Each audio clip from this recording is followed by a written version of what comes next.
Good morning. Good morning. Thank you for coming and being with us today. I want you to turn to the book of Galatians, chapter 1. We preached last week from the first 5 verses. We're picking up in verse 6. And whether I announced it or not, I'll say it today. I'm doing a series on this book.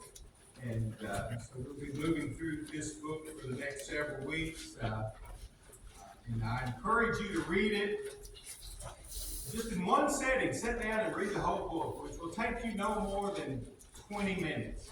You can read the whole book of Galatians. Not even if I can read it 20 minutes, I'm not a fast reader. So I encourage you to do that. Read it through, and then we'll come back and read whatever chapter we're on. And that's chapter 1. And we'll probably again next week be on chapter 1.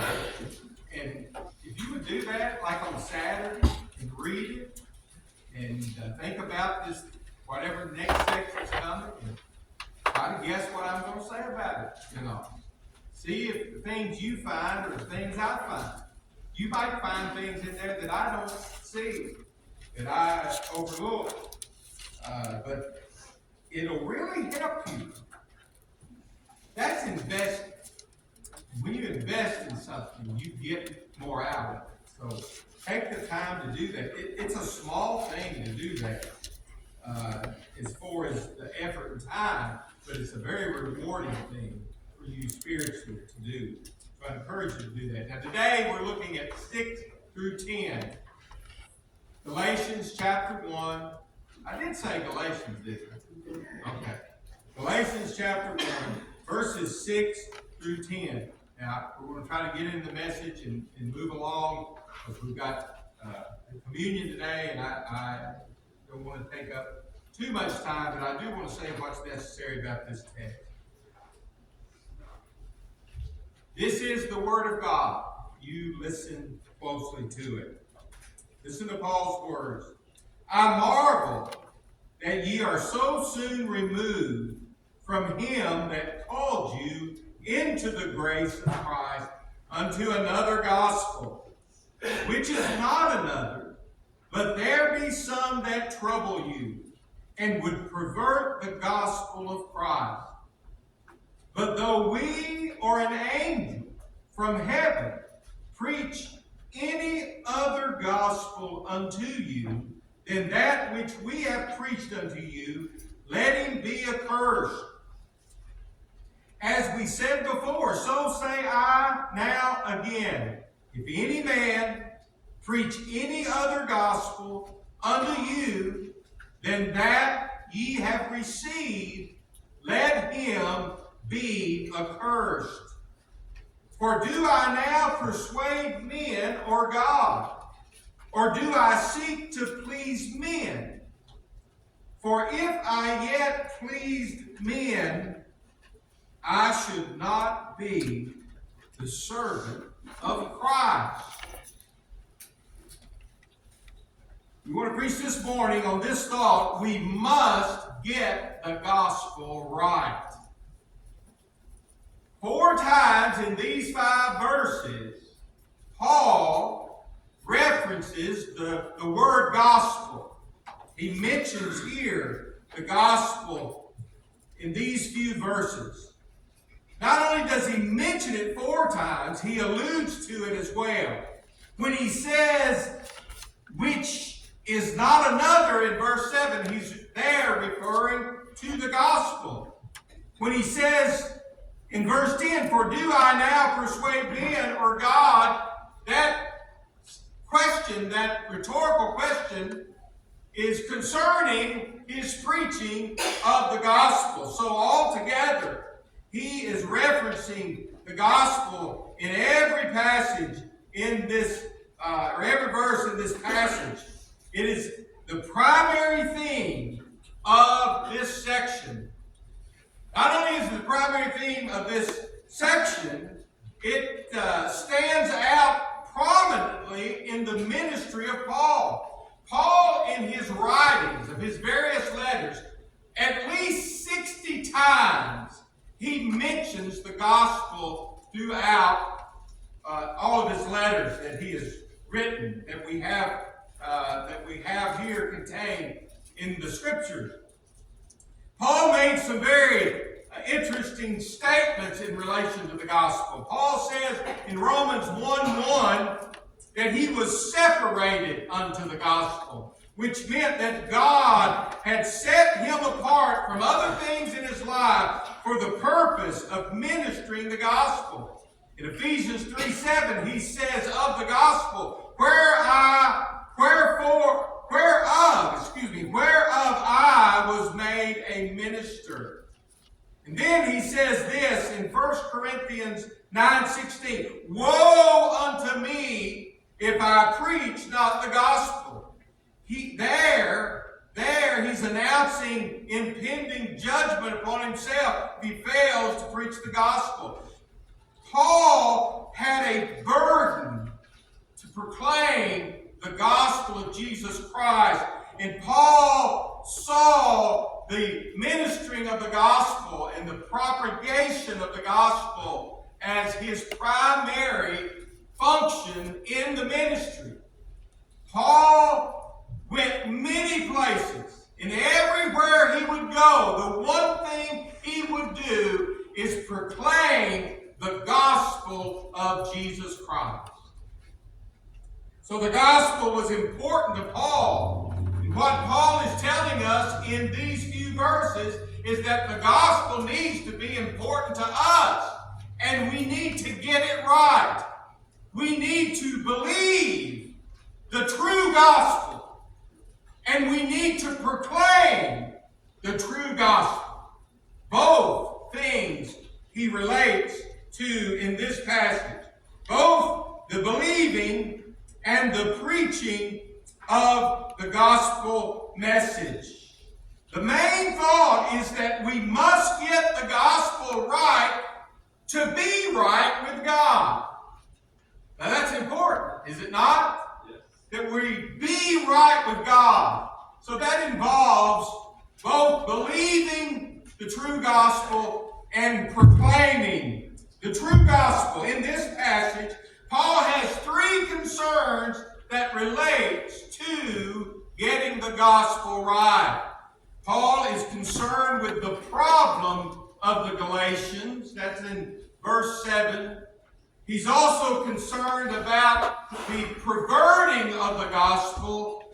We see that in verses 7 through 9. And then last of all, he's concerned with the pleasing of God by his own actions. So those are the three things we want to discuss today from this text. So the problem with the Galatians, verse 6. What is the problem that's going on? Paul is dealing here with a problem. What's very interesting about Paul's letters, in all of Paul's other letters, when Paul writes to various people in churches, most often right up front, he gives some sort of commendation. He's either thanking God for good things going on among the people, praising God for what's been accomplished, commending them for their faith. You know, he doesn't do that here. He right away attacks the problem.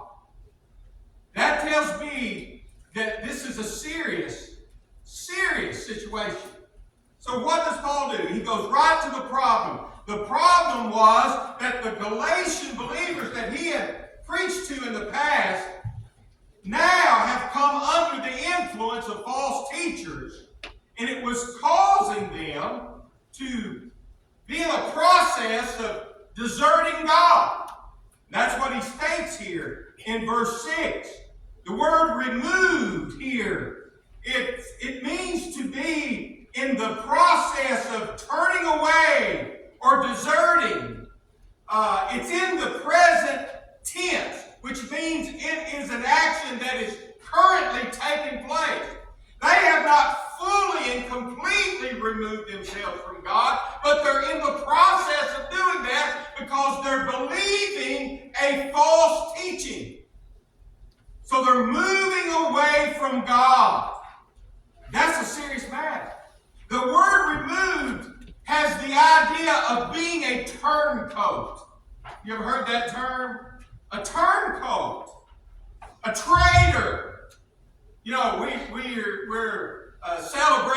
our 250th year as a nation. And there's been things on television concerning the Revolutionary War in that time period. In fact, Terry and I, we've watched a couple of things relating to that. You know, there's a guy involved in the Revolution whose name has become synonymous with being a traitor. Does anybody know that name? Benedict Arnold. Yeah, Benedict Arnold. Yeah, we know that. Here's a guy that messed up 250 years ago, and today we still know his name because he became a turncoat. That's the idea of this word. He sold military secrets to the British while being a general in the colonial army. So he became a representative of being a traitor, a turncoat. That's what Paul is calling these people. He said, you're moving away from the one that called you. And notice, Paul is so amazed and surprised by the suddenness of this departure. This is how he put it. I marvel that ye are so soon removed, he says. So soon. Now, whether he means this happened very quickly after their conversion, or whether it means that it happened quickly after the false teachers had come among them, that they just quickly took to heart what they were saying. We don't know for sure. But all we know is that it happened suddenly. Now think about that. Think about that. Think about how quick our lives can change when we get hooked up with somebody teaching a false message. That's right. Yeah, it can happen quick. It can. Things can change suddenly. And I've witnessed it and I've seen it. I know about a preacher who went to a church several years ago. He went into this church and was preaching a revival in this church, and there's two young adults that were new converts. They'd not been saved very long. They were attending that church. And that evangelist he got acquainted with them during the week he spent there preaching among them. And he was so impressed with the faithfulness and with the sincerity and especially the humility of those two converts that had just recently come to Christ, and how dedicated they came every night. They listened intently, and they involved themselves in the work of the church, in the praying and in the singing. And he was just left there very impressed by what he had witnessed among these two young converts. About a year and a half goes by, and he's invited back to that church to come and preach again. He goes back there to minister. You know what happened? When he gets there, those two converts, their demeanor had totally changed. They were cocky and arrogant and full of themselves and just totally different. Altogether different. And this happened in a matter of months, and he was blown away by it. He began to ask, and began to talk to the pastor, began to talk to the people, and sure enough, he found out they had come under the influence of false teachers. And not only had it changed them, it was disturbing that congregation because they were promoting those teachings there in that church. This is a matter of months, folks, that the lives of these young converts who had started so well was changed and turned. I want you to know, I've seen that happen. That can happen. We need to be very serious about the stuff we listen to, and the stuff we consider, and the stuff we put ourselves under. Everything that claims to be of God is not of God, folks. You need to know that.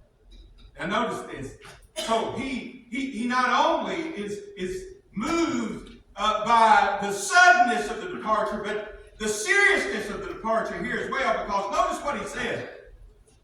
He says, I marvel that ye are so soon removed from him that called you into the grace of Christ unto another gospel. Him that called you. Paul's not talking about himself. He's not referring to his preaching to them. When he speaks of this call unto the grace of Christ, he's speaking of God. They're they're not moving themselves away from Paul. They're moving themselves away from God. That's what happens when we believe a false gospel. Here, they had clearly heard the true gospel. But now, they've changed, they've turned, they've taken this other message, and now they've taken it to heart. And the result is it's moving them away from God. That's a serious matter. Everybody understand that? That we can move away from God? And folks don't think it can happen, but clearly it can happen because Paul is talking about it here. So they're moving themselves away from God. Paul's writing to turn them back. That's his purpose. That's his hope. And let me say to you, if you sense yourself today moving away from God, let me say to you, turn around. Turn around. Turn back to God. Believe the truth about God.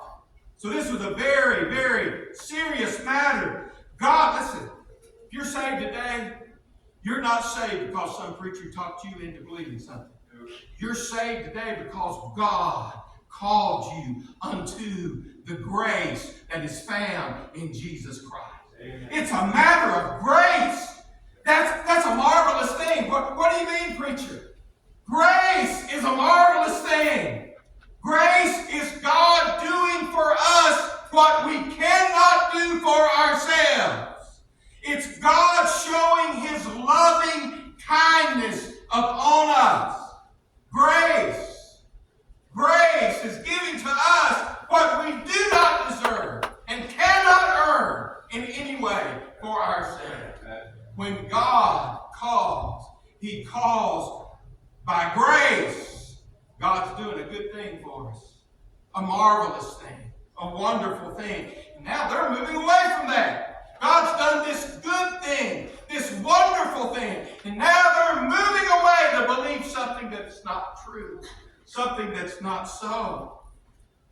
That's a serious matter. Now notice this. Notice this. They're moving toward a false message. He calls it here in verse 6, another gospel. That means another of a different kind. And he goes on to say in verse 7, which is not another. And what he's implying is it's not the real gospel. It's not really gospel at all. They refer to it as the gospel, but it's not the gospel. He's implying there is only one true gospel, and it's the gospel that Paul had preached to them. It was the gospel of the grace of Christ. A false gospel is not good news, folks. And that's what the gospel is. The gospel is good news concerning what God has done in the person of His Son, Jesus Christ, in order to bring salvation to lost sinners. That's what the good news is about. So, the problem is they've come under this influence of false teachers, and they're being pulled away or moved away from God that has called them into the grace of Christ. The second concern is the perverting of the gospel.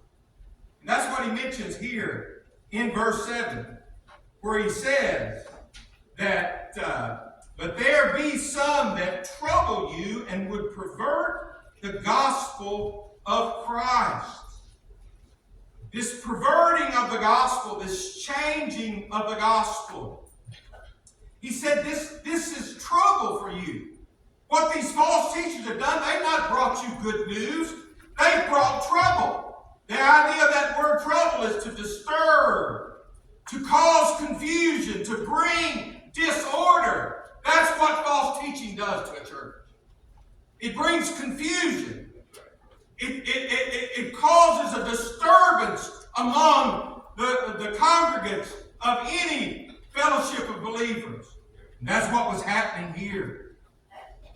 The gospel was being perverted. You know, that word is always seen in a negative light, right? When we speak of things being perverted.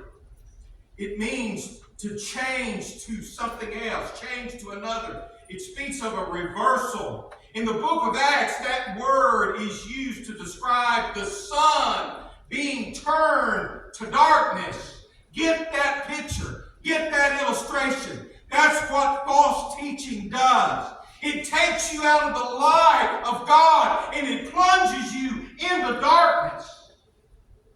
That's what happens. You know, these false teachers, no doubt thought they were helping. I think most people caught up in teaching false teaching think they're doing people good. They're just so deceived they don't know any better. There may be some that are so wicked that they're intentionally doing bad. No, they're doing bad. Don't care that they're doing bad. But I really think some just get caught up and get deceived, and they really think they're bringing some enlightened truth to people, and they're helping them, when in reality they're not. H.A. Ironside, a preacher from the past, gave this illustration. And it was about this young lady, a young mother who had an infant child, and she was traveling on a train, and this took place in the northeast of the United States. She was traveling during the winter, and she had boarded a train, never traveled on a train before. She was very nervous, and it just so happened that she was traveling during the time of a great snowstorm. There was a blizzard, a blinding snow was coming down, and she was boarded the train and was headed to this other city, and there was going to be some family members there at the station to pick her up and take her back to their home. She's very nervous about it. She was very afraid that she would miss her stop. So when the conductor passed by, she spoke to the conductor and told the conductor where she was headed and what stop she was to make. And she asked him, said, would you be sure and help me to get off at that station? I need to get off there. And he said, sure. He said, no problem. He said, I'll come and get you just before we stop. Well, they kept going up the train tracks and traveling, making stops at various stations, cities. And he passed by again. Very nervous. She was very nervous, very anxious. And she asked him again. She said, oh, sir, don't forget. He said, yes, ma'am. He said, I know. I'll remember. I'll come and get you. Well, there was a businessman seated across the aisle from her. And he noticed that she was very anxious, very troubled about it. And he said, ma'am, he said, where are you stopping? And she told him, she said, don't worry about it. He said, I'm a businessman. I travel this train a lot. I know exactly where you're going. He said, in fact, we're coming up on a city and we'll make a stop, and it'll be the next stop after this stop that we will make. And he said, that conductor, he's a busy man. He'll probably forget you. But he said, when time comes, I'll help you get off the train. So they go up and they stop at the next city. And then the train starts up again, and it begins to roll down the tracks. And then all of a sudden, it comes to a quick stop. And the man said, well, here it is. This is your stop. You need to get off here. So he helped her, and he got up. He packed her bags as she packed the little infant child. And he went, and he opened the door. And she stepped out into the blinding snow, and he handed her bag, and then closed the door and got back on the train. And after a while, the train started up. As the train went on for several minutes, the conductor came back looking for that young mother. And he looked around and couldn't find her, and he asked people there in the car. He said, what happened to the young mother? And the man said, oh, he said, I helped her get off at the last stop. And the conductor said, you fool! You fool! He said, we had to stop because there was a drift across the track, and we had to remove the drift. He said, you let that lady out in a wilderness area. He said, there's nothing near her. There's no town. There's no houses. By the time they made contact with a group to go out and search for her, when they found that young lady, she was laying by the tracks, face down, with that young child in her arms, both frozen to death. Now that man really thought he was helping her. He really did. He thought he was doing that lady good. Problem is, he didn't have the right information. There's a lot of people going around with the wrong information, thinking they're helping people, when in reality, they're drawing them away from God. That happens again and again and again. What did this do for those false teachers? Notice here in verses 8 and 9, Paul makes this statement. He said in a warning to the Galatians, though we or an angel from heaven preach any other gospel to you, which we have preached, anything other than the message we deliver to you, he said, let them be accursed. I want you to understand, that's a strong word, that word accursed. And notice what he said. If you didn't get it the first time, I'm going to say it again, Paul says. As I've said before, so I say now again, if any man preach any other gospel unto you than that ye have received, let him be accursed. That word, accursed, in the Greek is the Greek word anathema. It means something devoted to destruction. Paul is using very severe language. Paul is saying, let them be accursed. Let them be damned, is what he's saying. Let them spend eternity in hell. That's the kind of language Paul is using here. It's serious language. It's strong language. You say, now, holy preacher, is Paul upset because they don't agree with him? Is that what Paul's doing? Paul's mad because they don't go along with him? No. Understand, this is Scripture. Paul is proclaiming this under the inspiration of the Holy Spirit. The problem is not that they're disagreeing with Paul. The problem is they're dishonoring God. That's the problem. Paul has proclaimed God's gospel. He's proclaimed what he calls here in verse 7, the gospel of Christ. That's why he's pronouncing judgment upon them. Though we are an angel. Paul says, if I come and I've changed my mind and I'm telling you something different, don't accept it. He says we. He's probably referencing the other apostles. If any of the other apostles, these are men with authority and credentials, but if they've gone off track, if they've come and they've preached this other gospel, don't believe it. Don't hear it. He says if an angel comes down from heaven and tells you they've got a different message for you, don't believe it. See, we get caught up in stuff like that. We get caught up with stuff that thrills and excites us, and we think that's the truth. That's what happens. You know, you get a guy who gets up, and he's cool and hip, and he can say things a very special way, and we'll get caught up in that. He may very well be preaching something that's not true. Or it's not, Paul's making it clear, it's not who's preaching it, it's not how you preach it, it's what you preach it. It's what you preach it. That's what matters. What you say. It's the content. That's what matters. We need to understand that. Notice this. Here, as we think about this, how did they pervert the gospel? They were changing the gospel. They were adding the law to the gospel. They were saying, they weren't telling people not to believe in Jesus. They said, yes, let's believe in Jesus. Let's believe in Him dying on the cross will help save us. If you get circumcised, if you keep the law, if you do this stuff. Paul preached a gospel of free grace, that it was Christ and Christ alone that saves, not us. It's not what we do. When Jesus died on the cross, when He was breathing out His last words, He didn't say, I have done my part, now you do yours. You ever heard people say that? People say that. Jesus done His part, now we got to do ours. And they think that's what you have to do to be saved.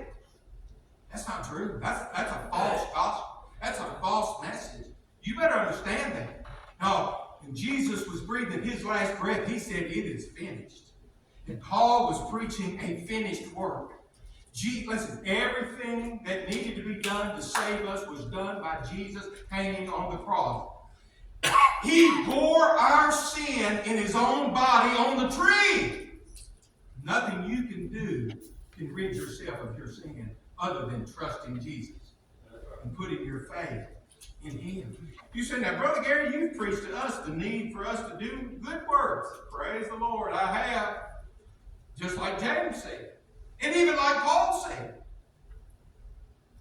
Works are not a means of our salvation. They're the evidence of our salvation. It shows that we're saved. Saved people serve the Lord. Saved people work for God.